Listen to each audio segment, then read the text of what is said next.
বিয়ের পরের দিনই রানী হয়ে গেল গর্ভবতী, যা শুনে রাজা রানীকে তালাক দিতে চাইলেন।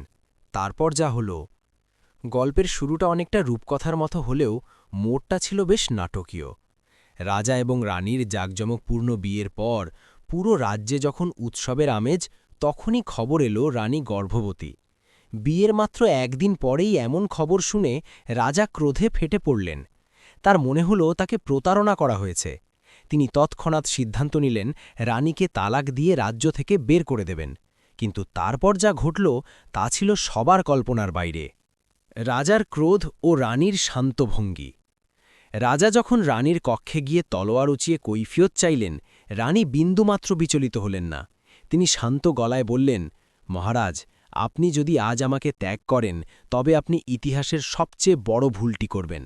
দয়া করে রাজ্যের প্রধান রাজবৈদ্য এবং আপনার সবচেয়ে বিশ্বস্ত মন্ত্রীকে ডাকুন।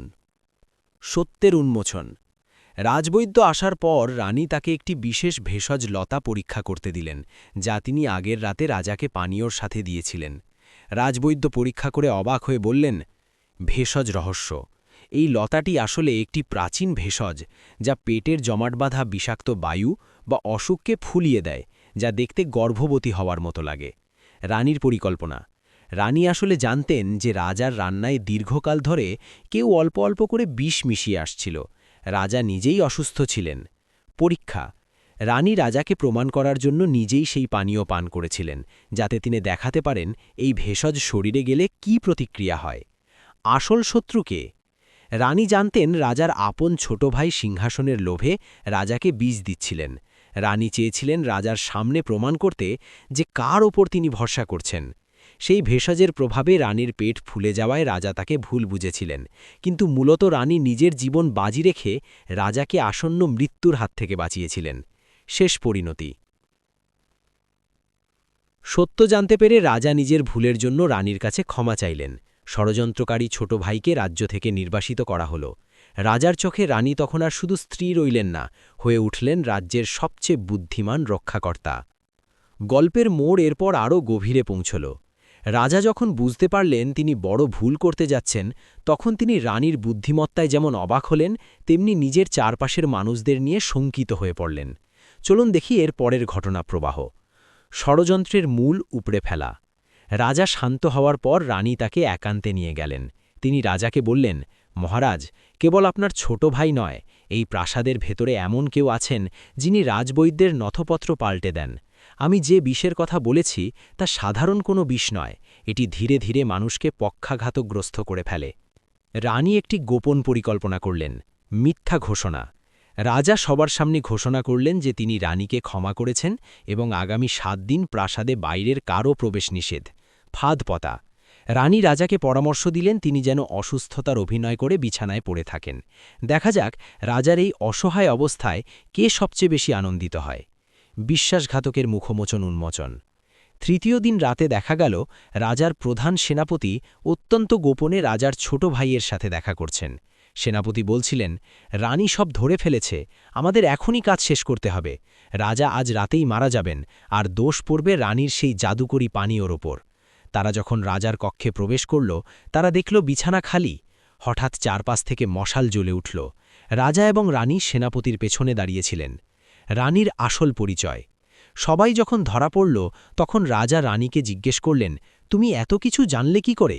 তুমি তো পাশের রাজ্যের রাজকন্যা মাত্র। রানী মৃদু হেসে বললেন, মহারাজ, বিয়ের আগে আমি আপনার রাজ্যে ছদ্মবেশে ঘুরেছি। আমি দেখেছি আপনার প্রজারা আপনাকে ভালোবাসে, কিন্তু আপনার সভাসদরা দুর্নীতিগ্রস্ত। আমি রাজকন্যা হওয়ার আগে একজন দক্ষ চিকিৎসক ও কূটনীতিবিদ। আপনাকে রক্ষা করাই ছিল আমার প্রধান লক্ষ্য।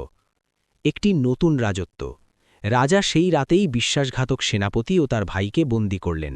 পরের দিন সকালে তিনি প্রজাদের সামনে ঘোষণা করলেন, আজ থেকে এই রাজ্যে শাসনভার কেবল আমার নয়, রানী এবং আমি দুজনে মিলে এই রাজ্য পরিচালনা করব, কারণ তিনি কেবল আমার স্ত্রী নন, তিনি আমার রাজ্যের প্রাণদাত্রী। রাজা এবং রানী এরপর দীর্ঘকাল সুখে শান্তিতে বসবাস করতে লাগলেন, এবং সেই ভেষজ লতাটি রাজকীয় বাগানে রোপণ করা হল, একটি স্মৃতিচিহ্ন হিসেবে যে চোখ যা দেখে সবসময় সত্য হয় না, সত্য খুঁজে নিতে হয় ধৈর্য দিয়ে।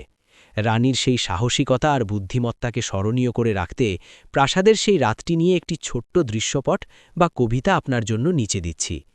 অন্ধকার প্রাসাদের প্রদীপ। অন্ধকার রাতে রাজকক্ষে যখন তলোয়ারের ঝিলিক আর ভুল বোঝার মেঘ জমেছিল, রানী তখন ছিলেন পাহাড়ের মতো অটল। নয়ন যা দেখে সবটুকু নয় সত্য, হৃদয়েও থাকে কিছু গূঢ় রহস্য। রাজার ক্রোধে যখন কাঁপছিল দরবার, রানীর প্রজ্ঞায় ঘুচে গেল সব অন্ধকার। গল্পের পর যা হল, এক নজরে শিক্ষণীয় বিষয়। রাজা শিখলেন যে কোনো সিদ্ধান্তে পৌঁছানোর আগে রাগের বশবর্তী হওয়া উচিত নয়। বিচারের আগে প্রমাণ আর ধৈর্যই আসল হাতিয়ার। রানীর সম্মান। সেই ঘটনার পর থেকে রাজ্যের প্রতিটি গুরুত্বপূর্ণ সিদ্ধান্তে রানীর মত নেওয়া বাধ্যতামূলক করা হল। সাধারণ মানুষ তাকে জাগরি রানী বলে ডাকতে শুরু করল। রাজ্যের পরিবর্তন। দুর্নীতির শিকড় উপড়ে ফেলার ফলে রাজ্যে দ্রুত শান্তি ও সমৃদ্ধি ফিরে পেল। প্রতিবেশী দেশগুলোও এই রানীর বুদ্ধিমত্তার ভয়ে আর আক্রমণের সাহস করত না। যদি গল্পটি ভালো লাগে অবশ্যই ইউটিউব চ্যানেলটি সাবস্ক্রাইব করে রাখবেন এমন আরও গল্প পেতে। ধন্যবাদ সবাইকে।